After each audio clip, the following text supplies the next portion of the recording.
Never discredited anybody, but quite frankly, I don't really care about how it rubbed him off the wrong way. I don't care. I don't really give a fuck where he's from, but I'll show him who he is. Yeah, whatever that means. Is there anything you want to say to him about that now? Yeah, the photo he got, I'm assuming it came from his For You page because it was me as a teenager. So searching naked teen boys. That's on your search. You're gay! You're gay! When did I become the underdog? You know, it's a pick'em. It's very... Nobody said anything about dogs, bro. Chill out. I said that. Better shut the fuck up before I go get my coach's taser as well. Fucking tase your balls. Man, shut When did I become the... He touched the subject there because I do this for my family. I do this for the people I love, and I'll fight for you forever. I swear to God. What? Bro, I can't even lie. Dricus du Plessis is so good at press conferences. This guy has made Sean Strickland cry and Israel Adesanya cry. 2 fights in a row. What's going on? This guy, bro, he hits you with low blows, man. Genuinely, he's some sly dude. Anyway, yeah, I can't lie. Izzy's lost all his aura now.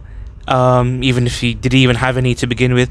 But yeah, the only way he can get that back now is by knocking DDP the hell out. Also, bro, I was supposed to upload this video yesterday, but my lazy I couldn't be asked. So now I'm gonna have to post this video today on the day of the fight. Yeah, so that's not helpful. But also, if I posted this video yesterday, I could have uploaded a video today about the UFC 307 announcement, which is crazy. I'll make a video about that, I don't know, later, whenever. But bro, if you guys haven't seen the UFC 307 announcement, it's crazy. Anyway, that's besides the point. Look, today we're doing UFC 305 predictions. I'm just gonna try quickly do these. Also, I'm not gonna lie, I'm quite a new fan to the UFC, so I don't know a lot of these fighters. So I'm just gonna be basing my predictions on their records. So yeah. Anyway, for the first fight, we got Stuart Nicol versus Jesus Santos Aguilar. Okay, so if we look at their records, we can see obviously Stuart Nicol is 8-0, coming off of 4 TKO stoppages, which is, you know, fair enough. This is his debut within the UFC. And then we have Jesus Santos Aguilar. So he's coming off of 2 wins, and he lost to Tatsuro Taira a few fights ago, which is something to note. This is a tough one because obviously we've never seen Stuart Nicol tested within the UFC. But oh my days. You know what? I'm gonna go with Stuart Nicol to win this one.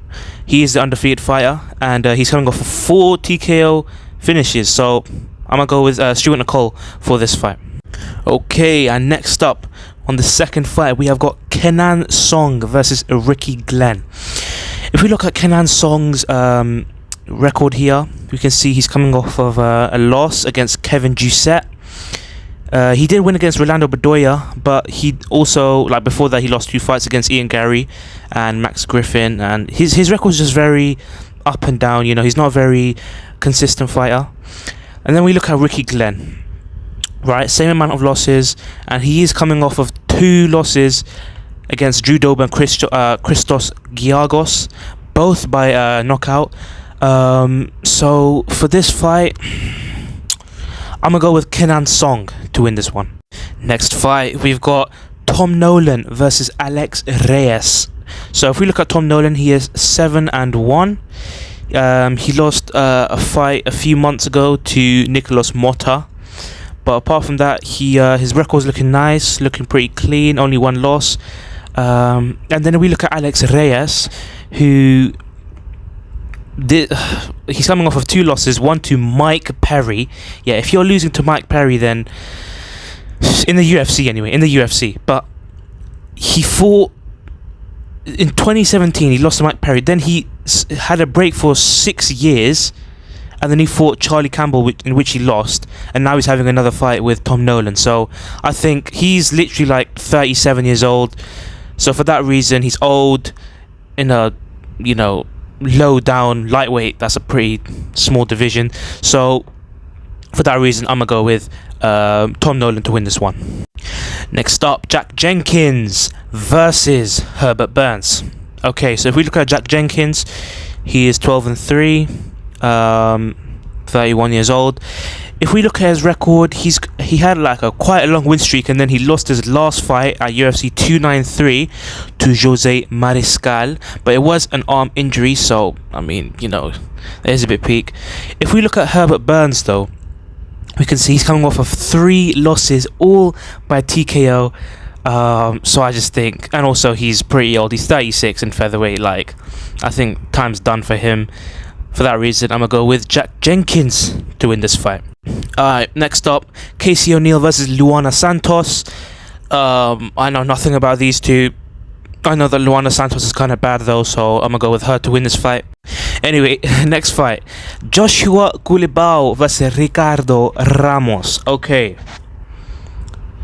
Let's look at Joshua Culibao. He's coming off 2 losses against Lerone Murphy and Danny Silva. They're both decisions. He didn't get knocked out, so fair enough. He is 11-3.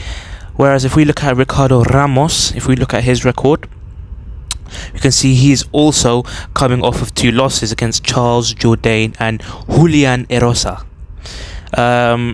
He got submitted twice, so maybe that's by guillotine choke as well. So maybe that's a sign about maybe what he can do, what Joshua Culibao can do against him. But you know, this is a hard one to call because they're both coming off 2 losses. Ricardo Ramos is 29, Joshua Culibao is 30, so similar age. Look, I'ma go. This is a tough one, you know. Listen, I'ma just go with Joshua Culibao to win this fight. I think if we look at Ricardo Ramos's record, he's a very hit and miss. You know, he wins 1, then loses 2, then wins. I'm just gonna go with Joshua Culibao to win this one. And then finally, the last fight on the prelims, we have Junior Tafa versus Walter Walker. Let's look at Junior Tafa. He's 5-2, so he's only had 7 fights. He lost his last fight by TKO to Marcos Rogerio de Lima. And he also lost to Muhammad Usman, which, I mean, I don't really know if that's the best sign, but that doesn't matter. You know, he's got some good power. Every single one of his wins have come by knockout or TKO. And then if we look at Walter Walker, you know, he was 11-0 before he came into the UFC, and he lost his first fight to Lucas Brzezinski. So I don't know if that's the best best look. For that reason, I'm gonna just go with Junior Tafa to win this fight. And then we head on straight to the main card. Now, first of all, can I just say, how the hell has Jingliang Li, how is he secured a main card position, bro? This guy is known for one thing and one thing only, and that is getting choked the hell out by Khamzat Chimaev. He also hasn't fought in 2 years, so that doesn't really help. He's a very hit and miss fight. He wins 1, loses 1, wins 1, loses 1. And then we look at Carlos Prates, who is got a record of 19-6, but don't let that fool you, because he is on a 9 fight win streak. So you know what, fair enough, man. And he's got 4, 5. Oh, he's got, wait, hold on, 2, 3, 4, 5, 6, 7. He got 8 KOs in a row. Okay, yeah, now I've definitely got Carlos Prates winning this one. And the third to last fight on this card, we have Taito Ivasa versus Jairzinho Rozenstruik. Look, man, as much as I don't like to say it, I think Jairzinho Rozenstruik has got this one easy. You know, Taito Ivasa is coming off of 4 losses, all by finish. He lost to Cyril Gane, lost to Sergey Pavlovich, lost to Volkov, lost to Tybura. If you're listening to Tybura, that is not a good look. Look, he's got a lot of power. He's got 13 of his 14 wins coming by way of knockout.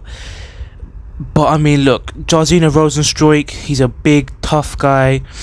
You know, he's coming off of a win against Shamil the Blob Gaziev, and he just looks better overall than Taito Ivasa recently. Anyway, I mean, you can't blame me for picking Jairzinho Rozenstruik here after the performances that, you know, Taito Ivasa has been putting in recently. Wait, I'm stupid. That fight wasn't even the third to last.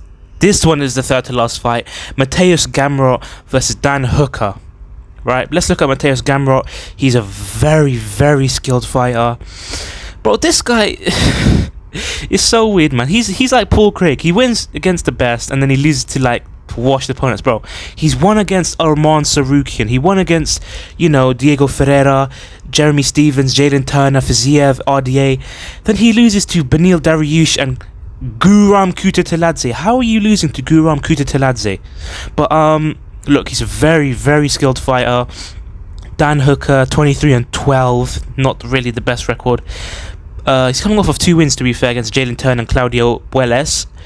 But I mean, like, nah, you have to pick Gamrot to win here. Gamrot got a flawless record. Well, not flawless, but you get what I'm saying. 24-2, amazing record against Dan Hooker's 23-12. So yeah, no, I've got Mateus Gamrot winning this one 100%.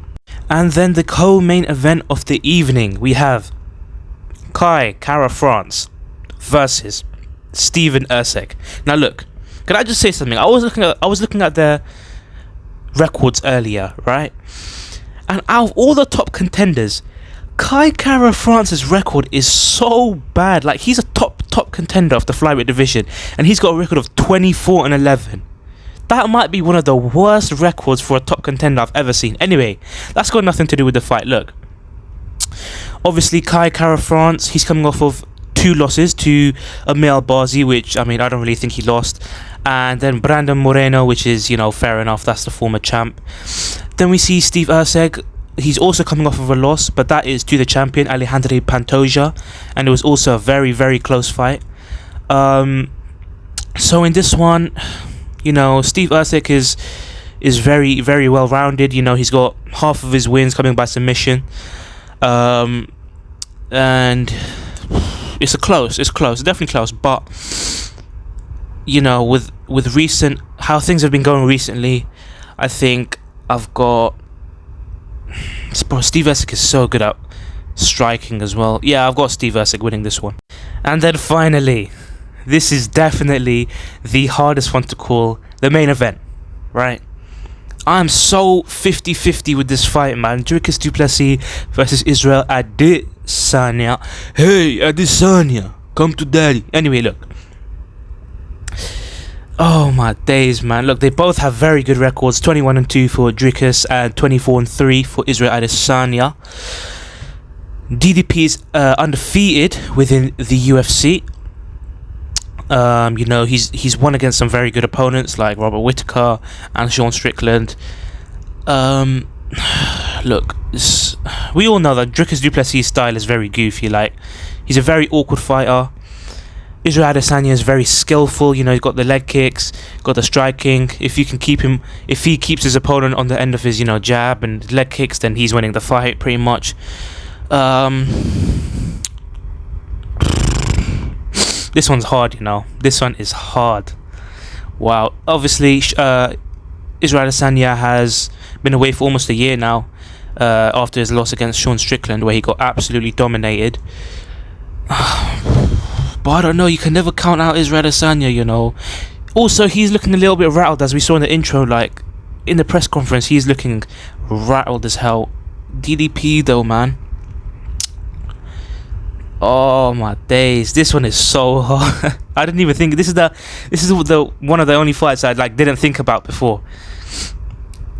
Wow, man, this is a close fight. You know what? I'm gonna just say it right here, right now. Oh my days, I'm so 50-50 on this fight, man. Hold on. You know what? I'm gonna just say it. Even though I'm so 50-50 on this fight, and I'm gonna be so annoyed if the person I pick doesn't win, but I'm gonna go with DDP to win this fight. Dricus du Plessis, he's never lost within the UFC. You know, he knocked out Robert Whittaker, and he's the champion. Israel Adesanya didn't look amazing in his last fight, and he's had a year off. Who knows what he's gonna look like within the cage? Oh my days, I'm gonna be so annoyed if DDP doesn't win this. But yeah, I'm gonna go with DDP to win this one. Is there gonna be a finish? Probably not. There's probably not gonna be a finish in this one. Yeah, I'm gonna go Dricus to win this by probably UD.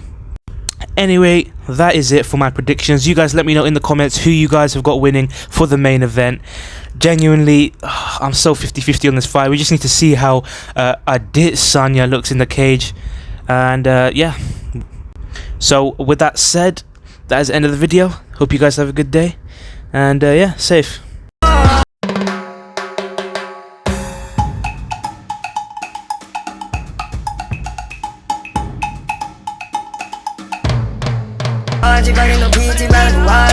Keep